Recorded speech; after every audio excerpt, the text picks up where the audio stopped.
in tandem with the previous two videos that I recorded on societal thinking and the idea of returning home, per se.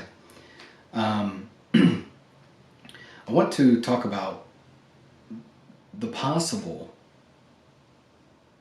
dangers that we could have with this, okay? And here's what I mean by this, okay? If you put someone in a corner, right?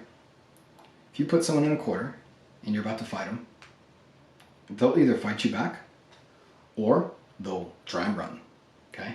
Or they'll freeze. They'll just tense up and just hope it's not going to happen, and just hope that this whole thing is like not real and whatever else, okay? I think that as we are being put more and more into a corner in our society, and what do I mean by that? More and more, because let me just clarify this real quick. We are literally farthest from being in a corner right now if you think about in terms of like exploration. Everything is allowed to go. So from that sense, we're not being put in a corner per se. But in terms of societally speaking, we're being put in a corner because everyone's current realities are being threatened. We're kind of at that tipping point where we don't know how things are going to begin to play out. In the previous videos, I've already given what my intuitions are, and how we'll come back around as a society. But in doing so, one of the things that I want to talk about, which is in relation to this video, is where and how I see people responding to this change that will be happening. Okay, so the first one is, I think we're going to have, the fighters. We're going to have people, and I'm not saying fighting for something. They're going to be fighting against the change because they're scared. They're scared of the fact that change is inevitable, and that when any new knowledge is gained, and as a society, knowledge is being gained. Some good, some bad. But change is inevitable when knowledge is gained. Okay?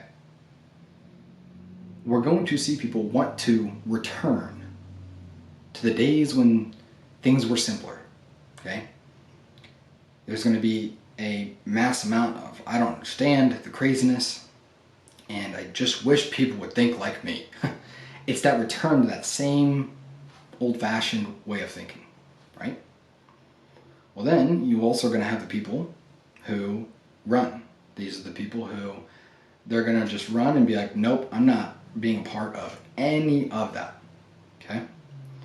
And they're going to dismiss responsibilities, they're going to dismiss ties, they're going to dismiss a whole bunch of stuff, just because the whole change will not be able to be, it's just easier to run away and maybe go live somewhere where they can still have the same way of thinking.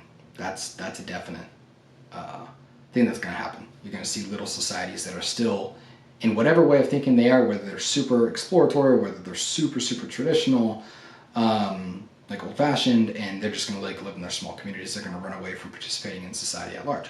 That's going to happen too. So we're going to have the fighters and the people who run, and then we're also going to have the people who freeze.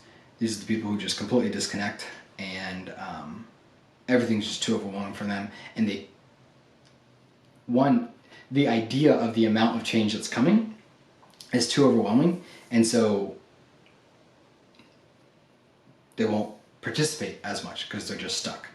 And I have a lot of compassion for that as well, because the overwhelm is real. Now, within all this being said, one of the things that I want to say is, and again, I'm going to keep returning to this theme on this channel, but does your paradigm, how much of reality does your current paradigm fit? How much does it allow for? And do other people's ways of existence, ways of seeing the world, does it feel threatening to you? Does it feel threatening to you? Because if you say yes, then that means you're experiencing part of this change that I'm talking about. And if you say, well, what change exactly are you talking about, Paul? The change cannot be defined explicitly, okay? And this is one of the things that I'm wanting to mention too, is more of a holistic way of seeing the world, And it's more intuitive. It's more you're sensing things. No one is going to be able to predict perfectly what the future looks like. Also because it's so complex. There's a lot of factors that are going on. But if you can return to more of an intuitive way of seeing the world, a more holistic way, you can see all these factors going on. You can see all the possible threats, all the possible ideologies that are attacking your current ideology or paradigm, and you can shrug. It doesn't mean that you're indifferent.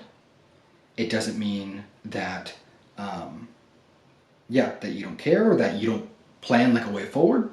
You're going to participate, but you're not threatened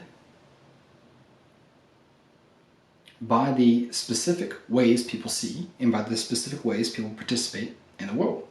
Some are definitely more wild. Others are naturally more in line with you, even if you guys don't agree on certain things. But if we can return as a society to seeing, or let's just start, as individual people, with seeing reality in this holistic sense and not feeling threatened by every possible thing that sees reality as different from us, that every possible ideology that disagrees with our current forms, I think we're going to naturally see a whole lot of people have a lot more just peace in general.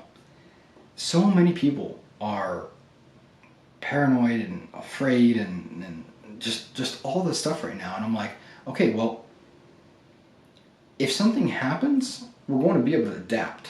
Okay, first of all, you have to be able to adapt to survive. But I'm like, but if it doesn't, you're just constantly living in this paranoia and fear.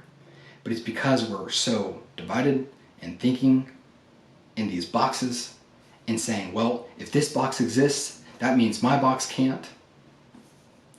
And frankly, I just don't think the world works like that. Now, I could easily see someone responding to me, giving me all the reasons for why I'm wrong. And to that, I would just shrug my shoulders. I'd say, maybe you're right. But it has no practical bearing on my life in the sense of what they're, all the arguments of what they're laying. I'm going to continue to plan, to work hard, to make myself, to progress, to have the home progress, and to, at a community level, make it better, okay? There's a certain amount of this that you got to say, okay, what's my individual responsibility and what's God's? A lot of that is God's. I'm going to be accountable for myself, for what I can do, but I'm not going to be afraid if someone has a different way of seeing the world. Because ultimately, my trust is not merely in myself for my own sustenance, my own safety, none of that. And so therefore, I don't worry about that. And I think if we can get more in that area of returning to that holistic sense, returning to that living from faith and not living from the current tangible realities of how we're experiencing the world with certain rights and with certain privileges and with certain whatever. Don't hold on to these things. Don't hold on to these things. These things can come and they can go, but don't hold on to the things that can pass away easily. You have your faith rooted in something solid, and then you live from there.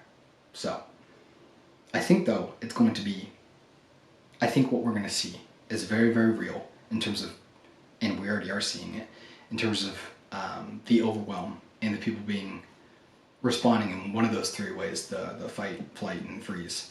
And maybe there's more ways that I'm not even thinking of. But I think on a societal level, this will continue to happen until our way of thinking changes and our way of living changes. And let me just be very clear, it's not going to be solved by arguments and by logic. It's not going to be these either ors. It's going to be people on an individual level embracing a different way of seeing the world and participating in that world and not anymore giving into all these different oppositions of what our current world is feeding us that lead to fear, because then it becomes either ors. And when things become either ors, then people become either ors. And it's just not a healthy way to live. So anyways, that's my thoughts on that.